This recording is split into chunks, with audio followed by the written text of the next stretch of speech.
Here we go, take 4. Sometimes just emotional get you. Anyway, it is Tuesday, baby. It's Tuesday. I hope you're having a great day. It's not a great day in America, man. You know, I've been doing this shit, like I said, 7 years. You get up, you look at the news, find out what you're going to talk about that day. What's going on in America? Well, shit, we already know about the 16-year-old that was shot last Thursday, I think it was, because he went to the wrong house and rang the wrong doorbell. And oh my God, Andrew Lester, 84-year-old white man inside, was frightened to death, feared for his life, and shot through a glass door, hitting Ralph Yarl. But that's what it. And then he opens the door, we find out, and shoots the kid again while he's on the ground. Really? Really, Andrew? You know, it pisses me off. What got me tongue-tied is he turned himself in today. He turned himself in today. Today, baby. Let me tell you something. What makes me think, had the positions been reversed, and it had been an old black guy in the house, and a 16-year-old white kid knocked on the door, and the black man came to the door and shot the kid, what makes me think it wouldn't take long on my watch for the SWAT team to arrive? Yeah, the scenario would have been played out different. But the old man was scared. He said, I feared for my life, so I had to shoot him. Really? Really? And then we have to wait for your ass to come turn him in? Yeah. Yeah. It's a different America, baby, ain't it? But we got another one. We got another one up in upstate New York, where it's this guy, Kevin Monahan. He's a 65-year-old white guy, and that don't make a difference in this case, because that wasn't the color that scared this old boy. He's just a whoop from the word go, baby.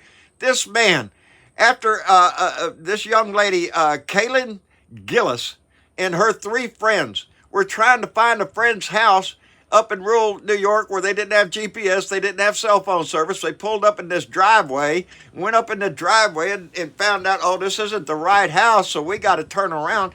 The girls were in the process of turning around when Kevin Monahan steps out on his porch and fires a couple rounds into the car, hitting Kaylin Gillis and killing her.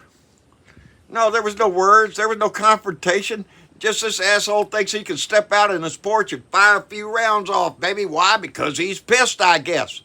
It took an hour of negotiations to get him out of his house this morning because he was on the phone with a lawyer. You know what the kicker is? He says that they say he shows no remorse. Hell, they were on my property. I could shoot him if I want to. That's the attitude. That's the attitude that is creeping into the soul of this country. The thought that you can just shoot anybody. It doesn't matter. What's the value of life? Not much to these people.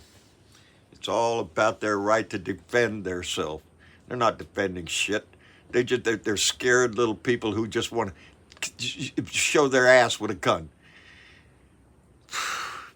Speaking of asses with guns, did you see the story out of Oklahoma this morning? Down in McCurtain County, Oklahoma, where a recording was made. A journalist left a recording device on at a board of commissioners meeting after everybody left up to see if there was business being discussed after the meeting, and boy, howdy shit was their business being discussed.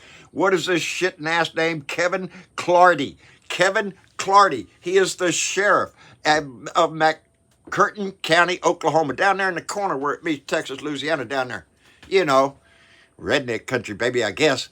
Well, now they got the sheriff and his buddies on tape talking about killing people, about lynching people. You know, back in the good old days, we used to just take a black guy and string him up in the tree. That sheriff's talking about he knows where there's a couple of deep holes, and by the way, I've got an excavator. But that ain't the kicker, baby. The kicker is this sheriff says, you know, I know a few hitmen. Really? We'd like to talk to you about that. Why don't the FBI go visit his house and find out the names of the hitmen that this sheriff knows? Because evidently he knows 3 of them. Real quiet guys. They can get the job done. Really, Sheriff? You want to know what's wrong in this country? He's not the only sheriff like this in this country. They're all over the freaking place. They are the law. My county is not an exclusion either, baby.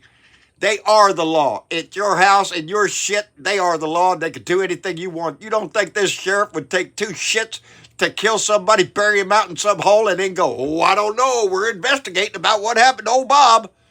Yeah. It's people like this man that really need to be held as an example because he's elected sheriff. And people in that county ought to be in an outrage over that shit. But that's life in America, baby. It ain't all like that, and we're fighting for it to not be that way. But guess what? It's an uphill battle in some places. While we're watching these 3 cases, I don't know what's going to happen tomorrow. Hell, the Fox case is going on this morning. There'll be some entertainment out of that. Hopefully nobody gets shot up in the courtroom. I don't think so, baby. But across this country, what do you got to do? Worry about ringing the doorbell? Pulling in the wrong driveway? Hell, I'm glad I'm not an Avon dealer or a Tupperware dealer. Well, I guess those things are gone by the wayside. Shows you how old I am. Anyway, y'all take care of yourself. Do the best you can to make it a better world, baby. We need help all over the place. Y'all take care. Bye.